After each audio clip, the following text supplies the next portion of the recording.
Buenos días a todos y a todas. La Defensoría de los Derechos Universitarios de la Universidad de Guadalajara y en coordinación con un sistema de educación media superior, les da la más cordial bienvenida a esta primera jornada de conversatorios de la preparatoria número 15 en Derechos Universitarios. Hoy, 24 de junio del presente, a través de esta red social, para escuchar a dos expertas hablando sobre el tema respeto y cultura de paz, específicamente el bullying, la homofobia y racismo. Me presento con ustedes, mi nombre es Claudia Madrigal, colaboro como promotora de paz de la Defensoría de los Derechos Universitarios de la preparatoria número 15, con apoyo de la maestra Alicia Naranjo.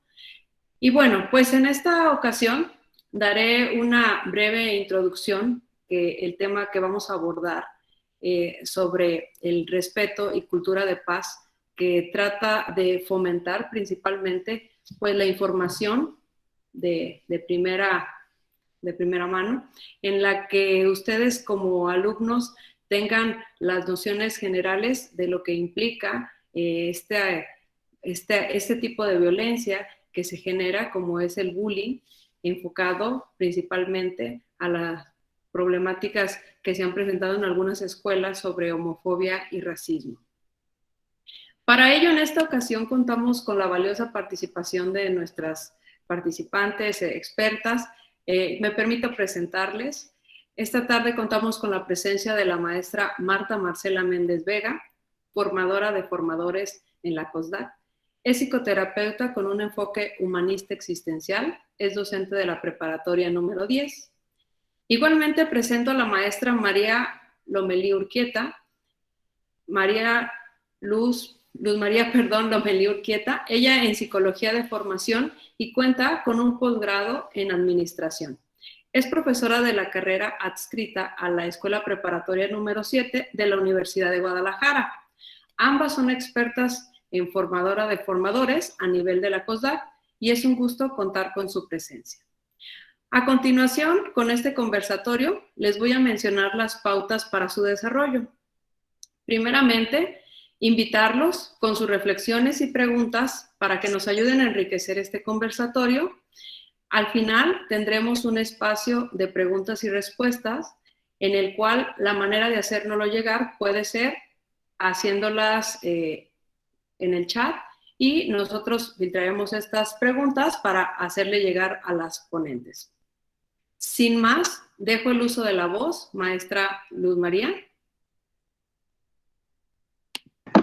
Ok, muchas gracias. Buenas tardes a todos. Nuevamente, gracias por la invitación a participar en estos grandes temas sobre todo dentro de los derechos universitarios, ¿no? Que nos aquejan y que los traemos muy frecuentemente en cada una de nuestras preparatorias, ¿no? Ambas somos universitarias, pero quisimos no dar un mensaje así como de solamente dar los conceptos de qué es homofobia, qué es bullying, qué es racismo, sino irnos un poquito más allá con la finalidad de atenderlos de una manera un poquito más atendidos, porque a lo mejor los conceptos los podemos investigar en el internet y pues definirlos y ya, ¿no? Más bien nosotros estuvimos pensando de qué manera pudiéramos ahondar un poquito más y cómo más bien estos surgen y centrarnos más allá en la atención que los evite, más que continuar con ello, cómo podemos hacer para que se evite y realmente llegar a una cultura de paz, ¿no? Porque cuando logremos fortalecer realmente una cultura de paz, pues todas estas manifestaciones que nosotros las consideramos de forma de discriminación y maltratos, pues que son muchos, pues podemos de qué manera subsanarlas, evitarlas, y por eso nos adentramos más en un tipo de conversatorio más ad hoc a lo que estamos viviendo ahorita, ¿sí? Y no exactamente dar una plática sobre estos conceptos, sino irnos un poquito más allá de lo que es esto. Muy bien, gracias maestras. Tengo una pregunta para ustedes. ¿Cuáles serían las manifestaciones de discriminación a las que ustedes se refieren? Pues tenemos bastantes manifestaciones que podemos estar observando y yo creo que tanto los chicos que están ahorita escuchándonos como los docentes, agradecemos la participación. Pues los principales que ahorita vemos es la homofobia, el racismo, el clasismo, la discapacidad, la apariencia física, la propiedad, las cuestiones de labor, las cuestiones laborales, de género, ahorita está así como muy ad hoc, hasta, bueno, no, los docentes y la Universidad de Guadalajara, al menos el sistema de educación media superior, se está dando a la tarea de hasta dar una unidad de aprendizaje sobre perspectiva de género, entonces estamos tratando de ser un poquito más actualizadas y ver qué es lo que está sucediendo, cómo podemos hacerlo, lo cultural y demás.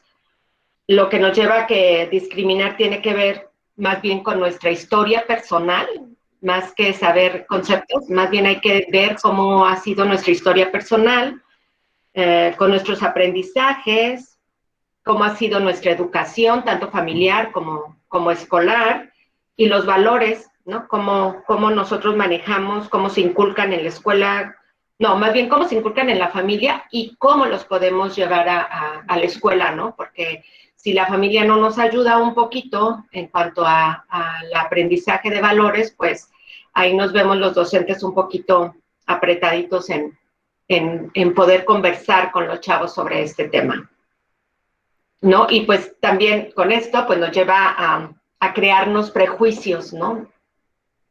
Que no deberíamos, pero bueno, la mayoría de nosotros hacemos prejuicios ante estas situaciones. Yo quisiera abundar aquí con el tema de los prejuicios. A partir de todas estas formas de discriminación, muchas de ellas son aprendidas a través de lo que nos inculcan, a través del ejemplo que nos dan, a través de experiencias, a través de presiones sociales o de las influencias de amistades. Todas estas formas de discriminación en sí representan diferencias ante lo que yo pienso, ante lo que yo he vivido, ante lo que yo considero que debe de ser correcto, que debe de ser normal, todos esos términos que nos han enseñado y llevan a que en nosotros se generen esas ideas hacia los demás que se convierten en prejuicios, ¿no? ¿Y qué es un prejuicio? Es un juicio que me hago anticipadamente. ¿Anticipadamente a qué? A conocer a la persona. O sea, de entrada, rechazo, ataco, bloqueo a alguien que no es como yo, que no es como yo creo que debe de ser, sin darme la oportunidad de conocer a la persona. Entonces, nuestros prejuicios sobre estas manifestaciones son lo que nos llevan a generar el maltrato que conocemos como el bullying, por ejemplo, el acoso, todo tipo de maltrato, o sea, un bullying, un acoso físico, psicológico, laboral, ideológico, de todo tipo, ¿no? Entonces, cuando yo no acepto a los demás como son, y en la medida en que eso me incomode, depende del grado de incomodidad, va a ser el nivel de maltrato o de ataque que yo voy a tener hacia esa persona o hacia esa comunidad de personas. Entonces, de ahí que sea muy importante identificar cómo es que nosotros estamos siendo formados para podernos dar cuenta de dónde proviene ese rechazo que estamos generando ante los demás.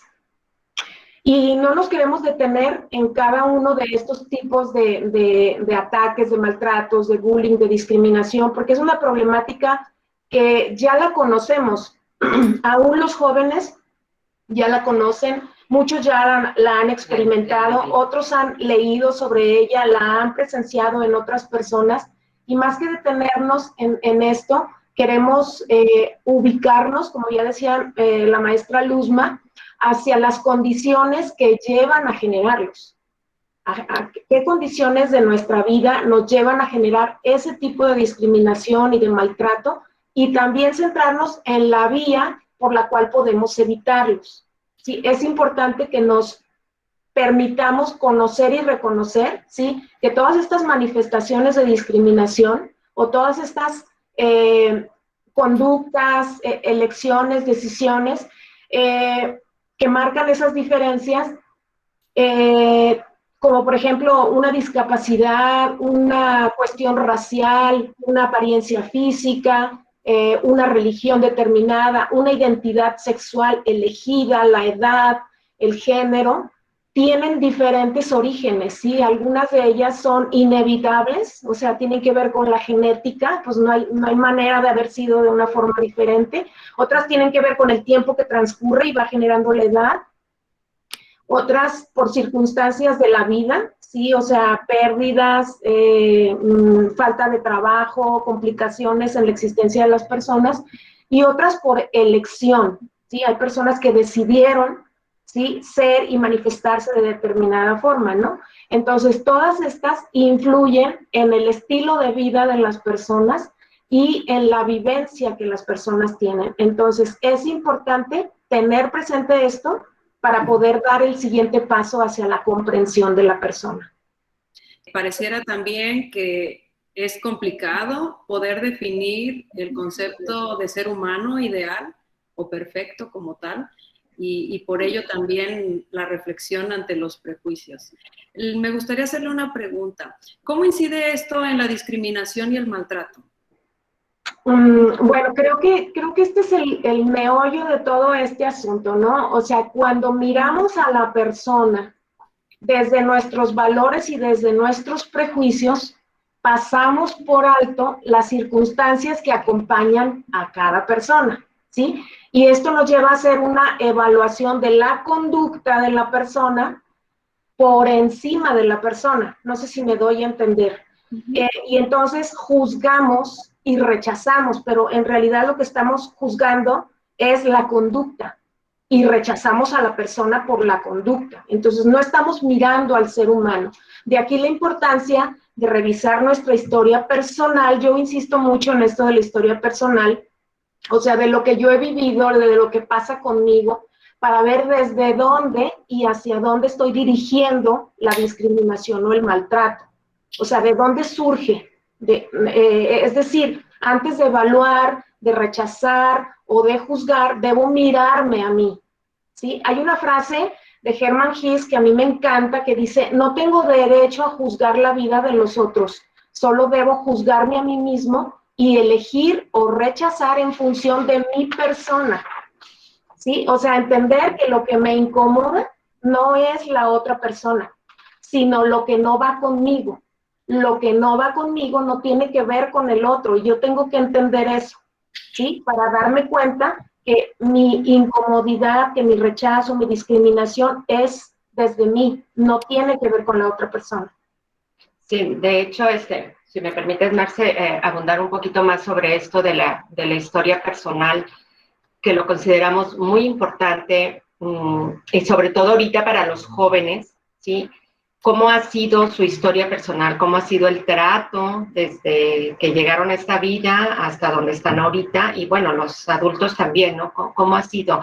Casi nunca, o ya nos damos cuenta de cómo ha sido lo de atrás, hasta que ya casi estamos. Ayer Marce me comentaba de una curva, sí, que tenemos, que lo dice Jung, y vamos empezando y vamos creciendo, y esto es significativo para nosotros. Y cuando ya vamos de bajada, así como ya a los 60, 70, 80 años, entonces como que ya no nos podemos regresar, ¿no? Y entonces no vemos lo de atrás, pero es muy importante pensando en en qué momentos se han vivido. Si yo he vivido una historia familiar en donde recibí amor, alegrías, comunicación asertiva con mis padres, mis hermanos y demás, pues lo más seguro es que yo voy a tener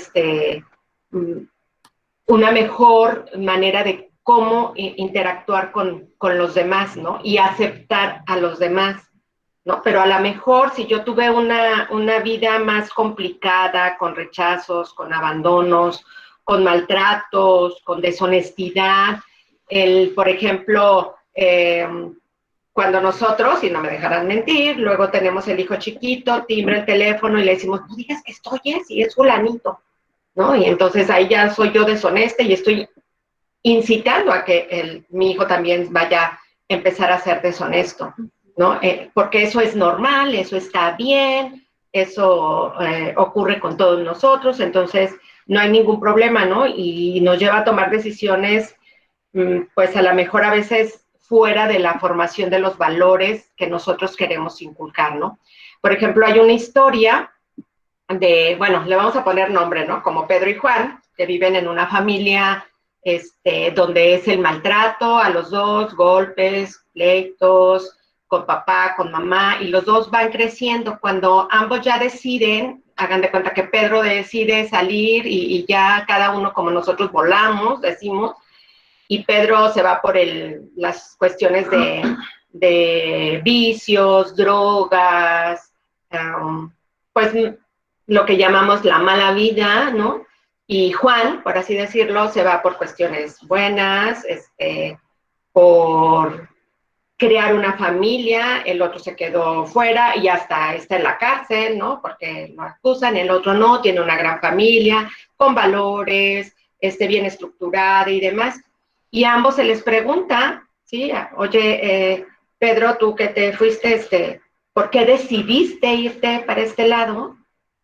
Y Juan le dice, pues por las circunstancias que yo viví en mi casa. Y yo repito, y yo hago, pero y luego se le pregunta a Juan y responde lo mismo. Yo decidí hacer una familia con mejores circunstancias y demás, pero lo decidí por las mismas circunstancias que tuvo el otro hermano. Entonces aquí sí vemos que cada uno de nosotros decidimos para dónde irnos, ¿no? No es así como que, bueno, yo vivo en una familia de drogadictos, entonces pues les sigo. Yo decido si me quedo ahí o me cambio. ¿Cuáles son las maneras más de que yo viva una mejor historia, ¿no? ¿Cuál va a ser mi historia que nos permita darnos cuenta de las circunstancias que nos tocan vivir, que no deben de ser condenadas para estarse repitiendo? O sea, no es como un patrón, ¿no? A pesar de que nos digan físicamente, como ya lo mencionó Marce hace ratito, hay circunstancias que ya nos dicen, bueno, así eres física porque pues genéticamente estamos con ello, pero no en las cuestiones de social o de interactuar o de formar mi historia, pues tiene que ser igual, ¿no? No sé, Marce, si quieras comentar algo más, pero es así. Y, por ejemplo, hay una frase que también ayer lo comentábamos y dijimos, bueno, esta frase nos encanta, dice, si nunca sanas lo que te hirió, sangrarás sobre personas que jamás te hirieron, ¿no? O sea, es aquí donde nos podemos ensañar con las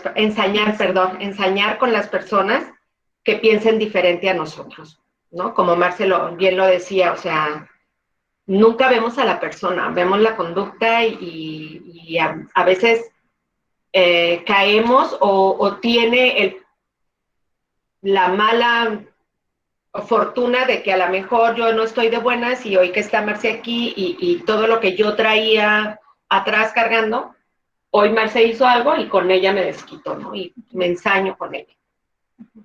No sé si sí, más. Pues nada más, antes de compartirles un relato, me gustaría hacer un pequeñito reencuadre para que los jóvenes estudiantes que nos acompañan en este momento les quede claro algo y lo puedan inclusive compartir con sus compañeros que no estén presentes. Ya lo dijo la maestra Luz María, nosotros vivimos una historia personal en la que podemos recibir cosas bonitas en casa, recibir apoyo y eso generar en nosotros una actitud y una personalidad con conductas positivas y así proyectarnos y relacionarnos con los demás. Podemos, por otra parte, tener una historia de vida familiar en donde no nos vaya bien, donde tengamos abandono, maltrato, estemos sintiéndonos tristes, lo que sea, y eso nos hace generar conductas que a lo mejor no son adecuadas y así las proyectamos en la sociedad. Eso es una verdad inevitable, pues. Pero existe un aspecto que es muy importante, que es la decisión personal. O sea, tú puedes decidir, o sea, no puedes cambiar la historia que estás viviendo, porque eso es lo que te está tocando vivir, pero sí puedes decidir qué hacer con esa historia. Y en tus manos está tomar el camino del bien, ¿sí? Para corregir una historia que tú estás viviendo de forma distorsionada, de forma inadecuada, y tú cambiar el rumbo de tu historia y hacer algo totalmente contrario. Y puedes tomar la decisión de fomentar y permanecer en los valores que te están inculcando en casa, que son positivos, para relacionarte de forma positiva. Como decía la maestra Luz María, no estamos condenados a repetir una historia que sea negativa. Tenemos la libertad de tomar la decisión de cambiarla.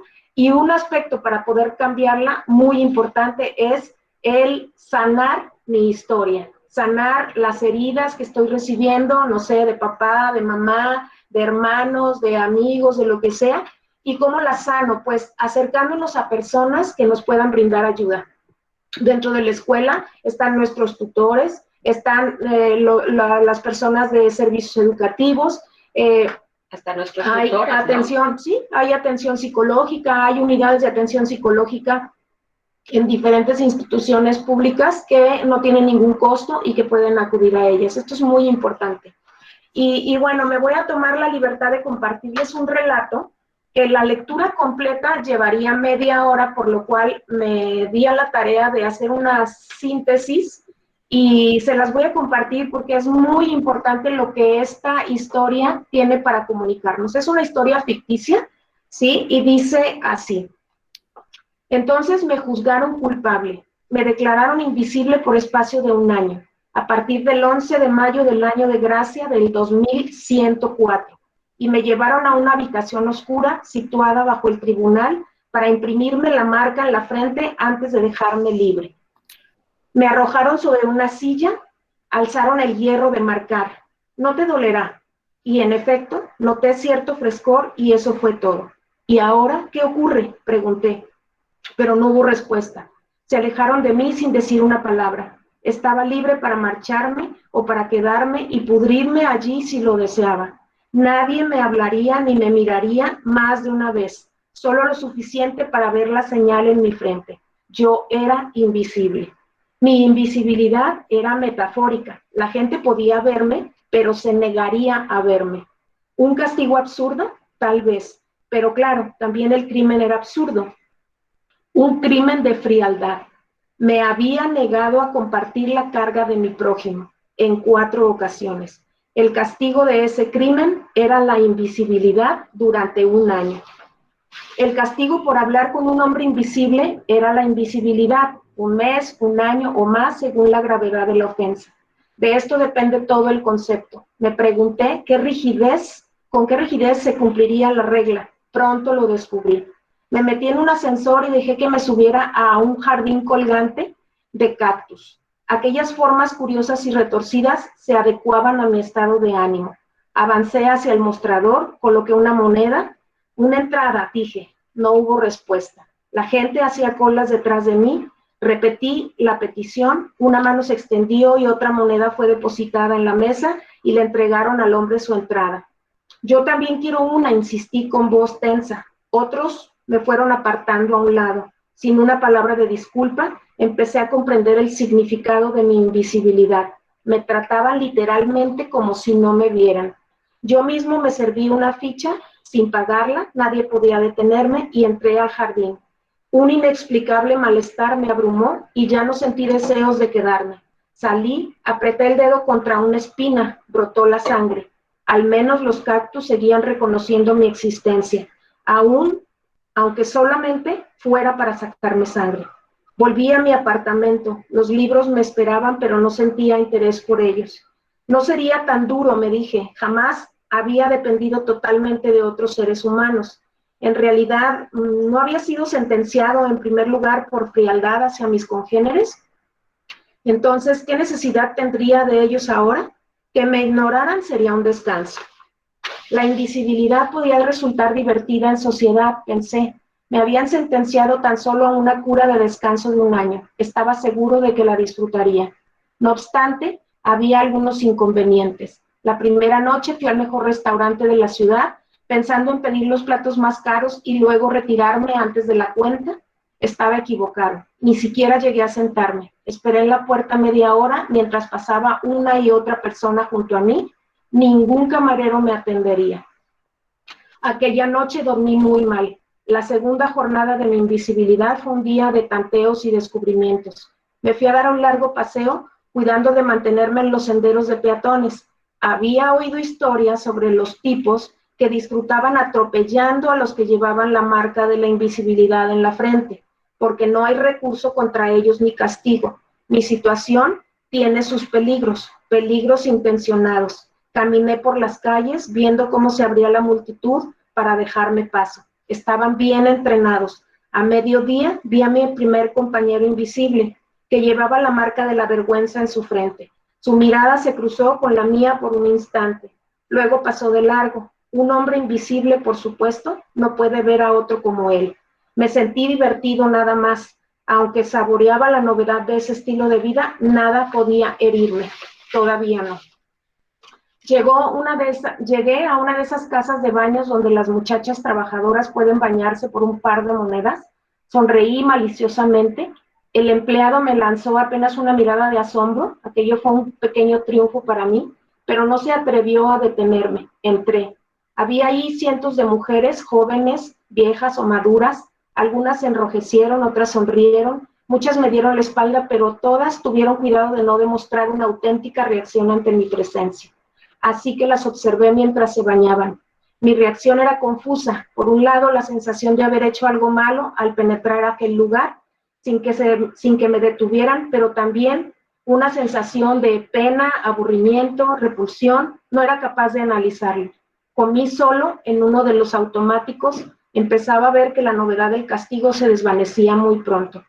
A la tercera semana caí enfermo, con fiebre muy alta, dolor de estómago, vómitos y otros síntomas de cariz muy feo. A medianoche estaba seguro de que iba a morir. Me arrastré hacia el cuarto de baño, observé en el espejo que tenía el rostro contraído, verdoso y cubierto de sudor. La marca de la invisibilidad destacaba como la luz de un faro en mi frente pálida. De pronto pensé, ¿y si es el apéndice? ¿Y si está inflamado y a punto de reventar? Necesitaba un médico. El teléfono estaba cubierto de polvo. No había llamado a nadie desde mi arresto, ni nadie se había atrevido a llamarme. Mis amigos, aunque lo fueran, se mantenían aislados de todo contacto conmigo. Cogí el teléfono, se encendió el panel y el robot a su cargo preguntó, ¿con quién quiere hablar, señor? Un médico, gemí. Por supuesto, señor. Palabras mecánicas, suaves y corteses. No hay modo de declarar invisible a un robot, por lo tanto, él sí podía hablar conmigo. La pantalla se iluminó, una voz habló en tono profesional. Vamos a ver, ¿cuál es el problema? Dolor de estómago, tal vez apendicitis. Enviaré a un hombre. Se detuvo. En mi angustia, yo había cometido el error de alzar el rostro. La pantalla se ennegreció. Doctor, supliqué. Había desaparecido. Enterré el rostro entre las manos. Esto era llevar las cosas demasiado lejos, pensé. Nadie le pediría a un médico que atendiera a un hombre invisible. Sencillamente, para la sociedad en general yo no existía. Y el médico no puede diagnosticar enfermedades en individuos inexistentes. Quedaba pues entregado a mis sufrimientos. Y si por casualidad se te perfora el apéndice, vaya, qué lástima. Sería un escarmiento para aquellos que quieran seguir tu ejemplo. No se me perforó el apéndice, sobreviví, aunque pasé mucho miedo. Por primera vez me sentí realmente un leproso ante la sociedad.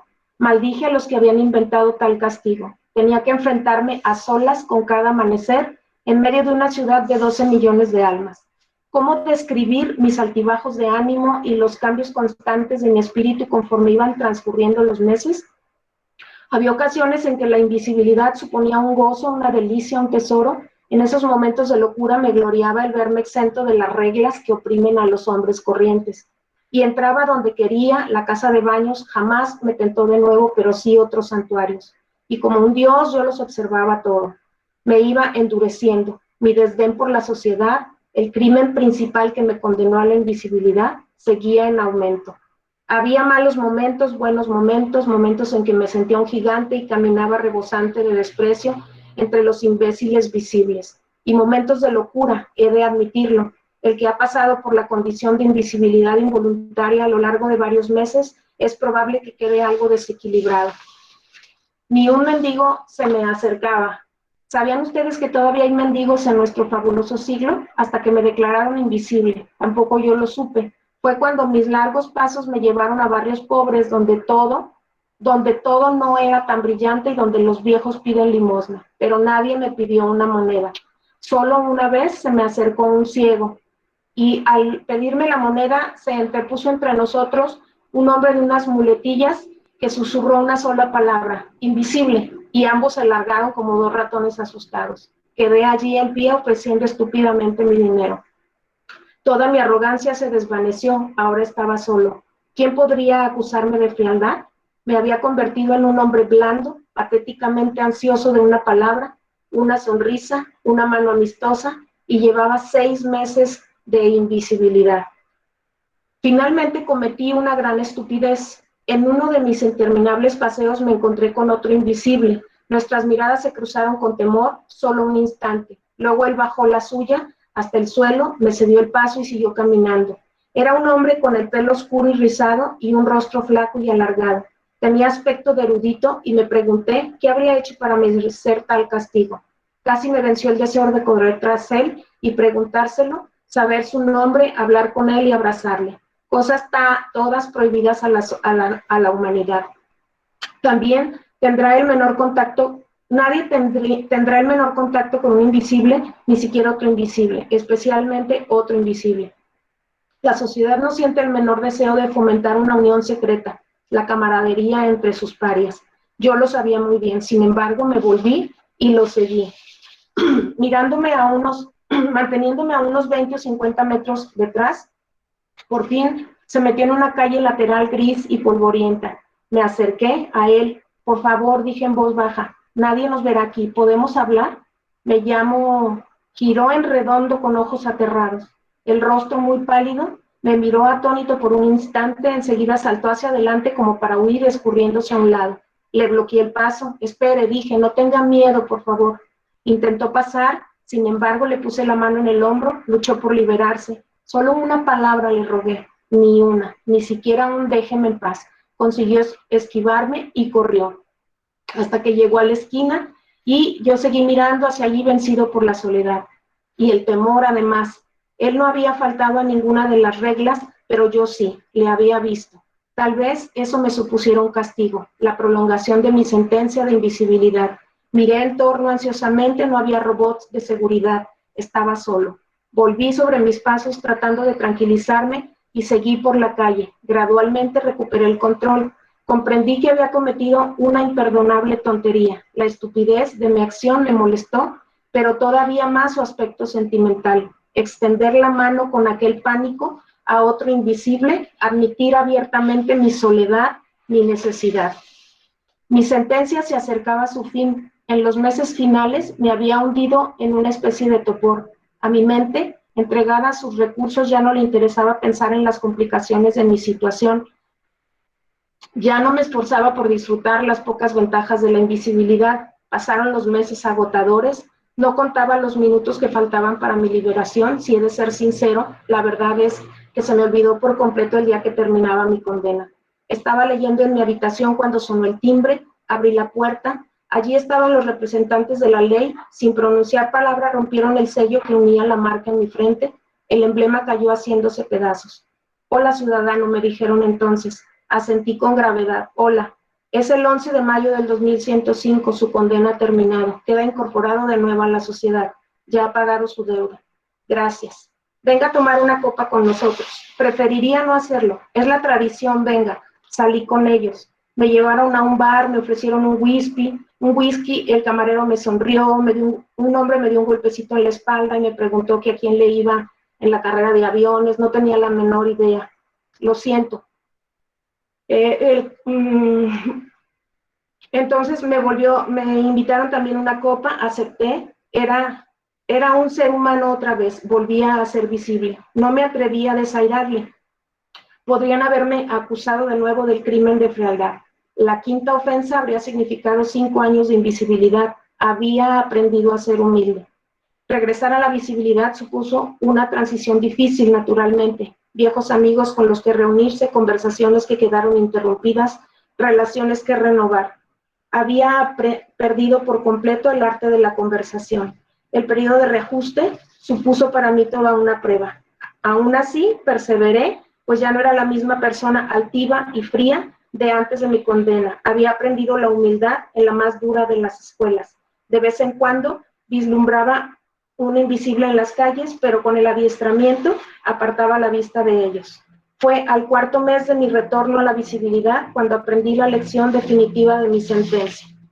Había recuperado mi antiguo empleo, había terminado la jornada de trabajo y caminaba hacia el metro cuando una mano surgió de entre la multitud y me cogió del brazo. Por favor, dijo una voz suave, espere un minuto, no tenga miedo. Alcé la vista asustado. En nuestra ciudad, los desconocidos no acostumbraban a abordarte.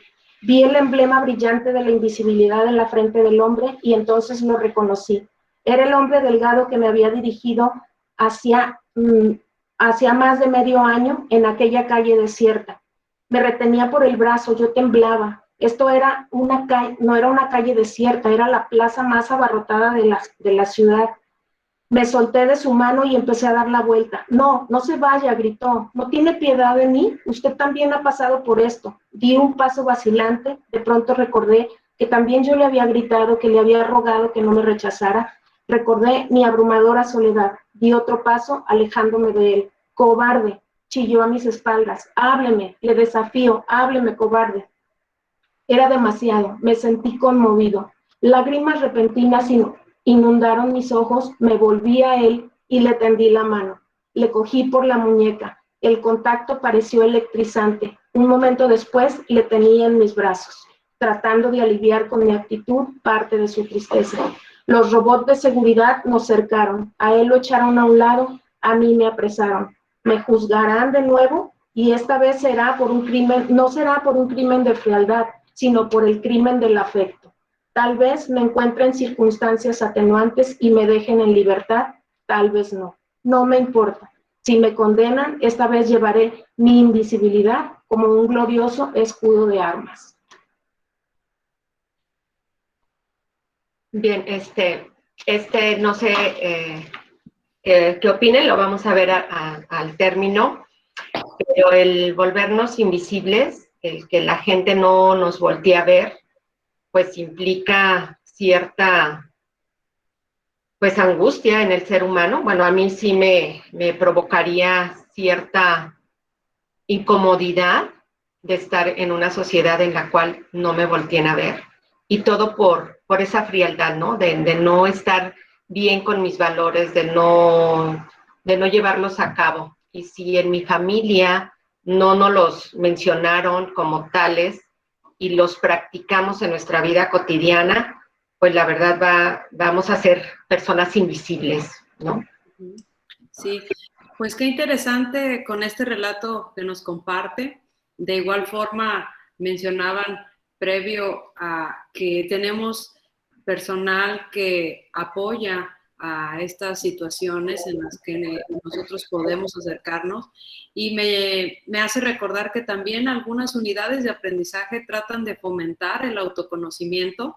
Podría entenderse como algo muy lejano, algo que nada más sucede para aquel que va a un proceso psicológico, pero las unidades de aprendizaje también exploran cómo son los valores, también exploran cómo es la historia familiar de la que viene y los lleva también a reflexionar hasta dónde va a tener ventajas en moverse en una sociedad o hasta dónde esto le va a generar ciertas limitaciones, ¿sí? Y hago el comentario pues también para informar a los alumnos que tenemos aquí presentes, que son principalmente primer semestre, en el cual próximamente llevarán unidades de aprendizaje que también buscarán ayudarnos a ampliar información sobre estos temas.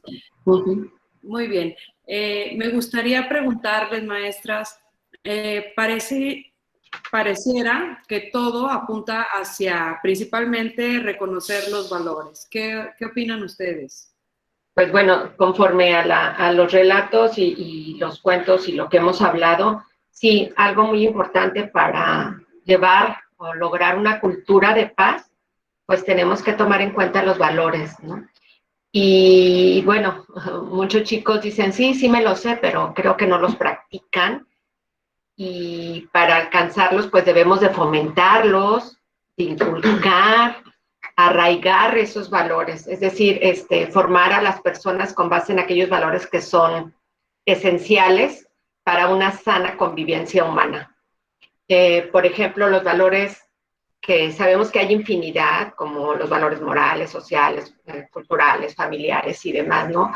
Pero nos vamos a centrar, o los que tenemos como invitados de honor ahorita es el amor principalmente, el respeto, la libertad, la solidaridad, la humildad, que nuestros jóvenes actuales les cuesta trabajo ese concepto, no es de humildad de cuestión socioeconómica, cultural, ¿no? De ser una persona humilde, tolerante, responsable, ¿no? Así como formadores o padres de familia, como formadores, o sea, perdón, profesores o padres de familia, nos corresponde a nosotros demostrar los valores, ¿no? Con responsabilidad, a través de ejemplos que nos sigan, ¿no? No sé si, bueno, más de alguno de aquí es papá o felicitó a su papá y hubo así como un meme que a mí me encantó que decía, un padre le dice a su hijo, ten cuidado por donde caminas, ¿no? Y el hijo le dijo, ten cuidado tú, recuerda que yo sigo tus pasos. Entonces nosotros como docentes también somos ejemplos a seguir, y cuidado con nosotros que tanto les estamos dando a nuestros alumnos, porque pues de ahí va a ser que nuestros valores, ellos también los transmitan en su vida cotidiana, ¿no? Los pongan en práctica. Nuestras enseñanzas no deben de quedarse en las aulas, en las cuatro paredes que están ahí, o ahorita en la virtualidad, ¿no? Sino que estos vayan más allá y nos lleven a fortalecer nuestra vida cotidiana. Lo que importa, nuevamente les digo, es erradicarlos, prevenir y evitar toda forma de discriminación y maltrato. El camino debe ser la máxima ley que dice del Benemérito de nuestras Américas, ¿no?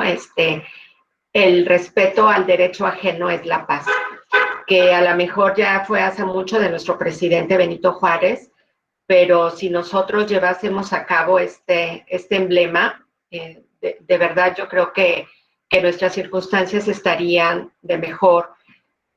Aunque pareciera que esta frase ya está bien trillada, la usamos a veces hasta, y a lo mejor hasta nos burlamos de ella, que se repite muchas veces sin repercusión, pero que de ella verdaderamente depende una cultura de paz, ¿no? El que respetemos a los demás. Por ahí también decimos, trata a los demás como quieres que te traten, ¿no? Entonces, a mí me gustaría como que eso se fomentara, que ese emblema estuviera, yo creo, en todas las escuelas, ¿no?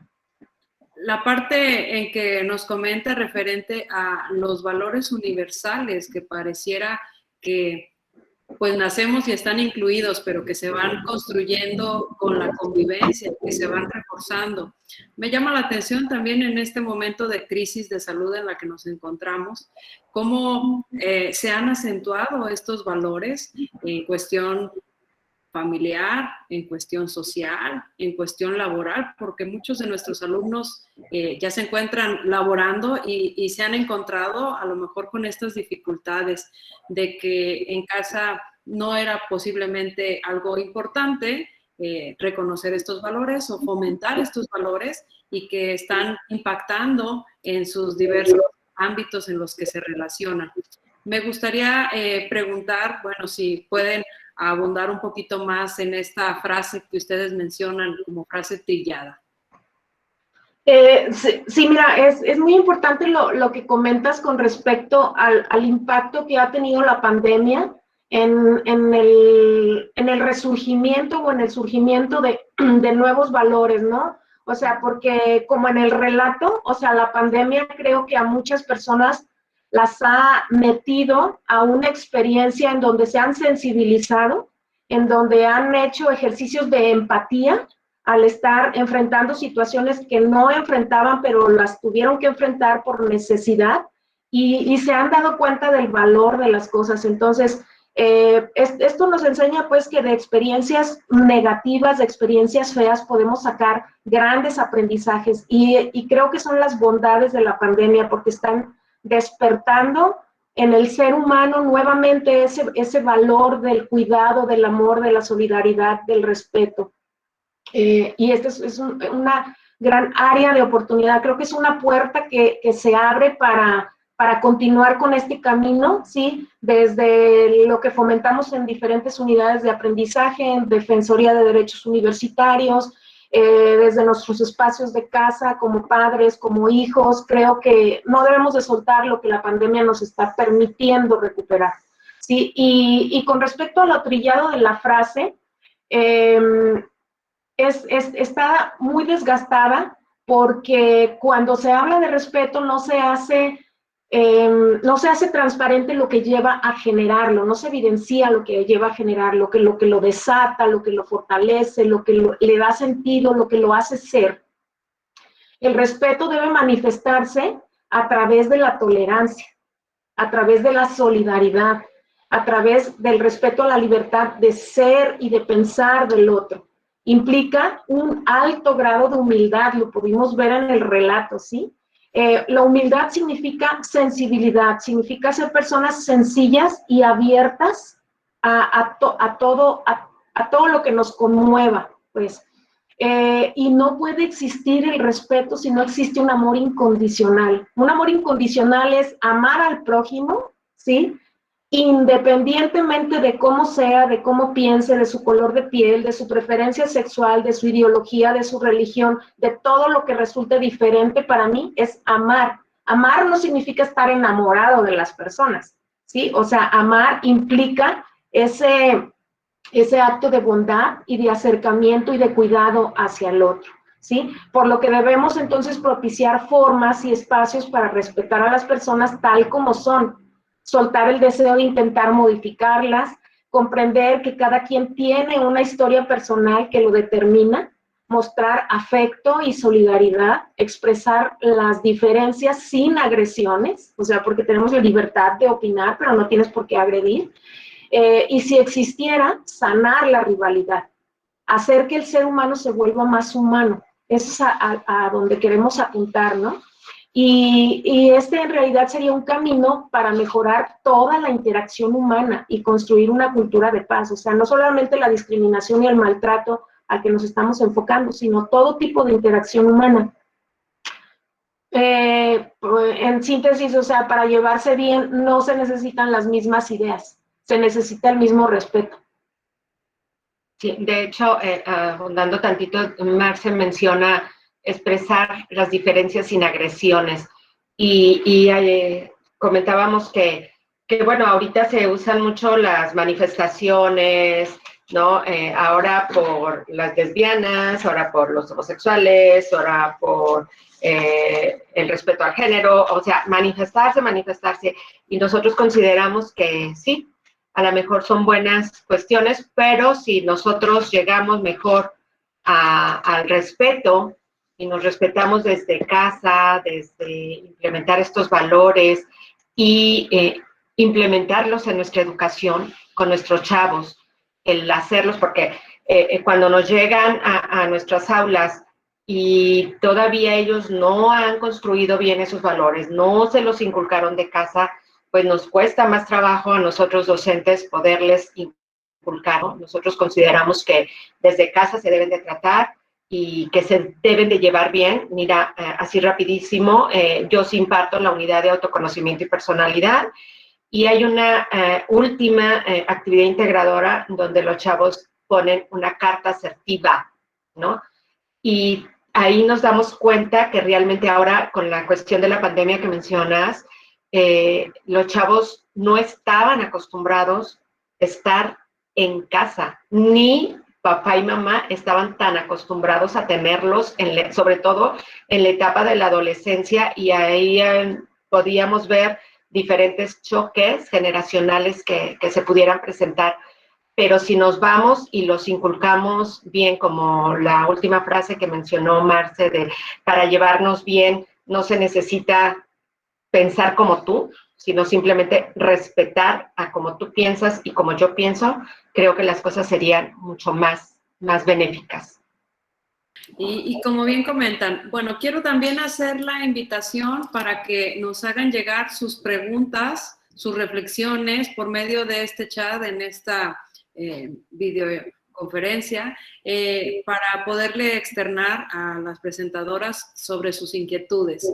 De igual forma, a los maestros que están también aquí presentes con sus grupos, como es la maestra Patricia, como es la maestra Nubia, el maestro José de Jesús, la maestra Karina, maestro Fernando, entre otros que no los tengo aquí presentes en la pantalla, pero hacerles la invitación cordial, que es un tema en el cual nos lleva ciertamente a reflexionar. Nos encontramos en una universidad incluyente donde hace muchos esfuerzos para tratar de erradicar esta violencia, ¿sí? Hacia el género, hacia la homofobia en este caso, hacia el racismo, a las diversidades en general. Entonces, pues recordar la importancia y el impacto que tiene cuando vemos a un agresor que está ejerciéndolo sobre una persona, en lo cual habrá que reflexionar sobre sus valores, los prejuicios, parte de su ideología, así como de su historia. Bueno, con esto también quiero invitar a ustedes como alumnos o como maestros que por parte de la Defensoría de los Derechos Universitarios que tenemos también en nuestro plantel, se encuentra un espacio el cual pueden ustedes acudir si consideran que se han sentido a lo mejor identificados con esta información que nos presentan para poderle dar seguimiento. Esto es informándoles o dándoles asesoría de cómo proceder para poder detener esta conducta, a lo mejor que no está siendo para ustedes nada agradable. Y si no son ustedes los que están siendo hostigados, a lo mejor nos ha tocado presenciar de alguien y es importante también reconocerlo, porque generar una cultura de paz en un espacio que sea considerado como la escuela, como nuestro segundo hogar, hacer énfasis en tener un espacio con una libre convivencia, ¿sí? Entonces, esa sería como parte de la conclusión a la que me lleva esta su presentación, maestra. Y quisiera, pues, preguntar, maestra Karina, tenemos preguntas aquí en el espacio. ¿O alguien que se encuentra presente en la reunión? ¿Tiene alguna pregunta, algún comentario? ¿Me podrían ayudar apagando su micrófono? Y le termino de leer las participaciones de los maestros, si le parece, por favor. El maestro Abel nos refiere, sin duda la toma de conciencia es fundamental en nuestra sociedad actual para generar una cultura de paz. El participante Óscar Rodrigo del Real León, yo siento que lo más importante que se puede dar y recibir es la educación y la construcción de la personalidad y valores para mejorar cada día como humanos y llegar a ser un gran ejemplo. El maestro José Paz, se puede ejercitar la cultura de paz, es decir, una persona que tal vez lo busque a pesar de que su vida sea conflictiva. ¿Cómo podría ser un ejercicio para llevarlo a cabo? Es una pregunta. Siguiente participación de María Lorena Mora Ruiz. Refiere no tener dudas, la deja impactada la lectura y creo que me impacta porque yo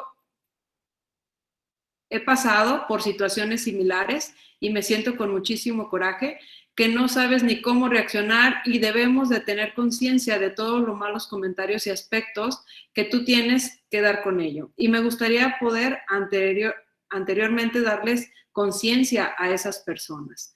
Nos comparte también la maestra Esther. Todos somos personas y merecemos respeto. Asimismo, debemos respetar igualmente, maestro, a nuestro entorno, ¿sí? Entonces, esas son parte de las participaciones. Me gustaría saber si las ponentes tienen alguna conclusión también a través también de lo que refieren los maestros en este. Coincido en la importancia que tiene el favorecer la toma de conciencia, ¿sí? O sea, cuando nos dicen que debemos tomar conciencia de las cosas, a veces no sabemos cómo tomar conciencia de las cosas. Entonces, es importante ofrecer espacios a través de, no sé si eso fue lo último que alcancé a escuchar, a través de dinámicas, de ejercicios, en comunidad, porque esto no se puede trabajar de forma individual, tiene que ser en el espacio de comunidades donde se puedan compartir las ideas. generar esos espacios para la toma de conciencia, para la reflexión, para la interacción y hacer algunos ejercicios de interacciones humanas positivas para vivir en carne propia lo que significa experimentar la solidaridad, lo que significa experimentar el amor incondicional, la humildad, la sencillez, ¿sí? Creo que esto es muy importante. Sí, como lo estaba mencionando Marce, tenemos que crear los espacios en nuestras escuelas, ¿no? Un espacio que ya se tiene, pues, es la Defensoría de los Derechos Universitarios, sí, pero a mí, bueno, en lo que corresponde me gustaría que no solamente fuera como para ir y poner en mal a alguien, sino que esta Defensoría de los Derechos Universitarios saliese más bien a las aulas, ¿no? Para que los estudiantes conozcan, ¿sí?, sus derechos, pero que también conozcan sus obligaciones, hasta dónde tienen que estar ellos, ¿no? Porque como hablábamos de estas discriminaciones y la maestra Marcela habló sobre el bullying y demás, ahorita estamos viendo el ciberbullying, ¿no? Cómo entre ellos están a veces agrediendo y agarran a algo y alguien, para que ellos tengan mucho cuidado en lo que suben a las redes sociales. Sí, es algo que, bueno, nosotros no quisimos ahondar mucho en ello, pero sabemos, ¿no?, cómo se está llevando a cabo y estas circunstancias deben pues, de ser más fortalecidas con nosotros que estamos ahí como docentes y salgan a las defensorías de los derechos universitarios a las aulas y les comenten que sí es real esto del ciberbullying, sí es real esto de que los son atacados, son discriminados, son el maltrato que se tiene, ¿no? Y que si nosotros no llegamos a fortalecer esos valores, pues difícilmente vamos a lograr esa cultura de paz que tanto queremos, ¿no? Entonces, no sé, Marce, ¿algo más? Sí, con respecto a la toma de conciencia y a la educación y construcción de una personalidad positiva, favorable, pues coincidimos, ¿no? Creo que hacia eso apunta y más que pregunta, creo que lo hacen a manera de reforzar como una reflexión. Respecto a cómo transformar una historia negativa, una vivencia personal negativa donde se ha desarrollado unas actitudes a lo mejor que no son favorables para transformar esto hacia una cultura de paz, pues existen diferentes mecanismos, diferentes espacios, diferentes vías, ¿no?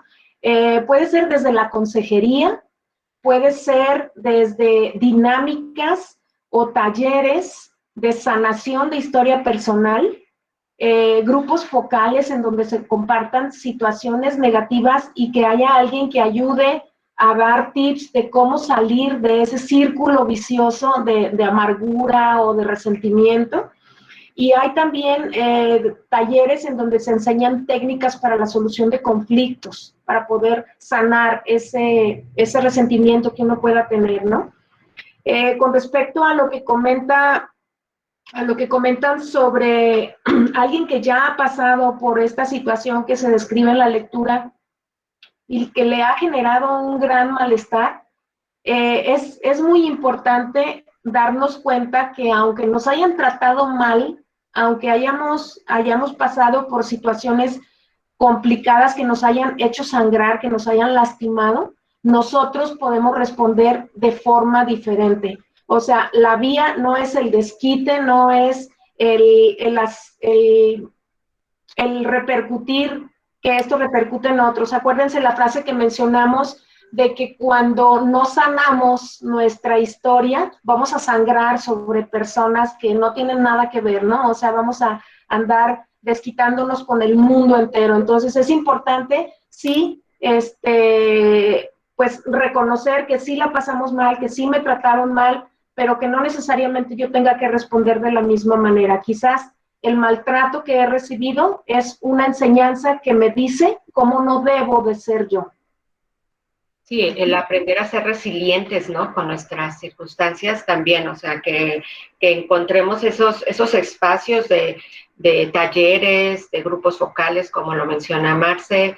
Yo creo que lo más importante es reconocer, yo como persona, que algo anda mal en mí, y entonces acudir a las personas que tengan el material, el conocimiento, las herramientas para que me apoyen y me digan cómo hacerlo, ¿no? Eso es lo más importante, porque si nosotros no reconocemos, pues ahí ya hay una barrera que vamos a poner nosotros mismos. Hay una pequeña también anécdota que me gusta mucho, en donde un hombre está en una pileta tratando de sacar un alacrán del agua. Y cuando lo tiene ya casi afuera, el alacrán lo pica y pues por la reacción lo suelta y vuelve a caer al agua. Pero él vuelve a meter la mano para tratar de sacarlo y se repite esto varias veces. Cuando está fuera del agua, el alacrán lo pica. Entonces alguien que lo está mirando desde lejos, o sea, no lo puede creer y se acerca y le dice, oiga, o sea, ¿qué le pasa? ¿No se da cuenta que cada que usted saque al alacrán del agua, lo va a picar? Y el hombre le dice, sí me doy cuenta, dice, pero la naturaleza del alacrán, que es la de picar, no va a cambiar mi naturaleza, que es la de ayudar. Y creo que esta anécdota nos ayuda a entender esto que les estamos tratando de decir. Nos pueden pasar cosas muy feas en la vida, nos pueden agredir, nos pueden maltratar, pero esa es la naturaleza de las otras personas. Lo que está en juego es mi propia naturaleza. ¿Quién quiero ser yo? ¿Cómo quiero ser? ¿Qué huella quiero dejar cuando pase por esta vida, ¿no?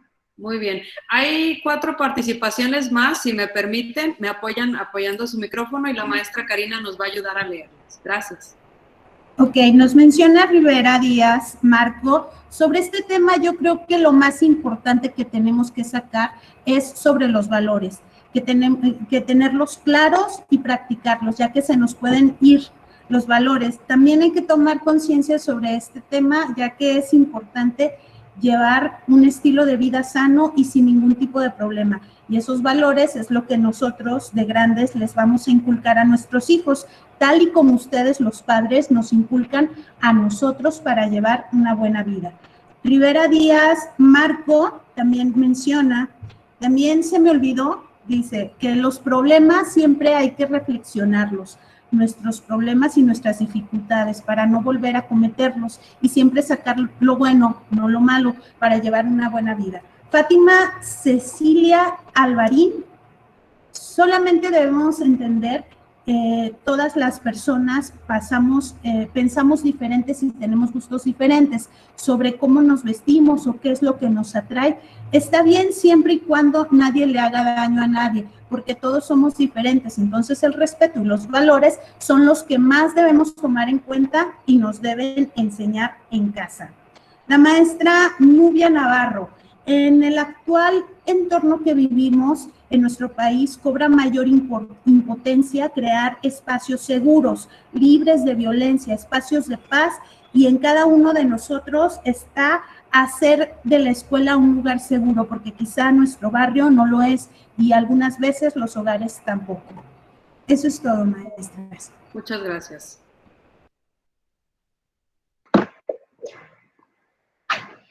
Pues de acuerdísimo con todo lo que comentan, ¿no? Es nuestro eje principal el poder llegar a una cultura de paz, y ojalá y esta pandemia y los valores que estamos fomentando en casa, que espero sean los más adecuados, ¿sí?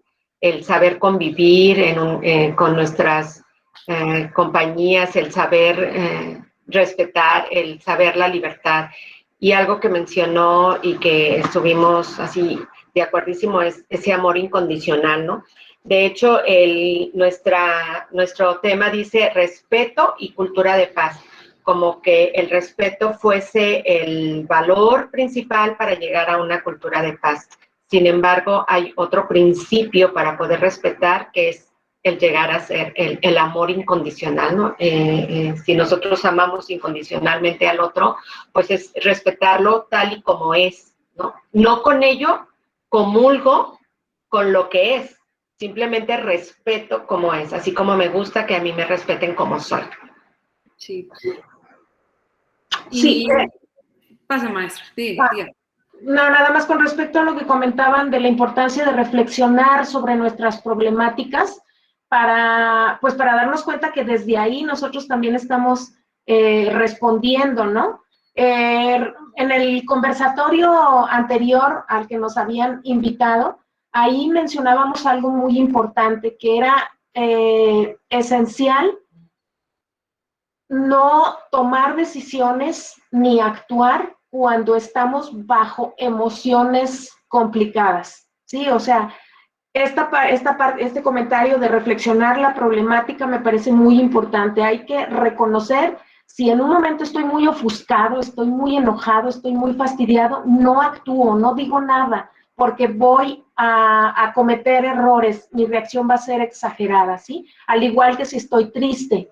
Es como cuando vamos de compras al supermercado, si vamos sin comer y tenemos hambre, vamos a comprar mucha comida chatarra, todo aquello que tenga dulces y harinas y cosas así. Y si vamos de compras cuando estamos recién comidos, vamos a elegir lo saludable. Esto es muy interesante, ¿no? Entonces, así también sucede con las emociones.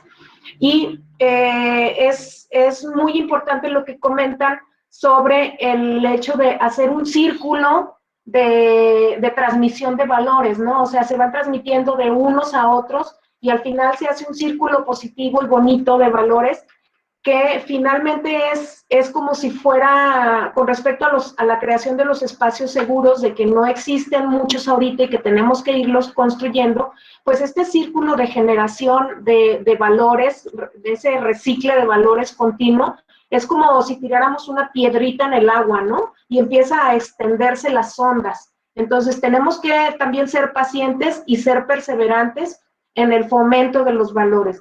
Se ha instaurado de tiempo para acá la Defensoría de los Derechos Universitarios con la finalidad de defender los derechos, pero es importante que nos demos cuenta que no hay derechos sin obligaciones, ¿sí? Y la palabra obligaciones a veces nos resulta un poquito amenazante porque suena como que es de a fuerzas, como que estás obligado, pero no tiene ese sentido. O sea, las obligaciones tienen que ver con los valores, ¿sí? Entonces, si la Defensoría de los Derechos Universitarios hace esfuerzos por desarrollar esos valores, ¿sí? Y hacer que las personas asuman su responsabilidad, su obligación hacia con el prójimo y hacia consigo mismos, los derechos están garantizados, ¿sí?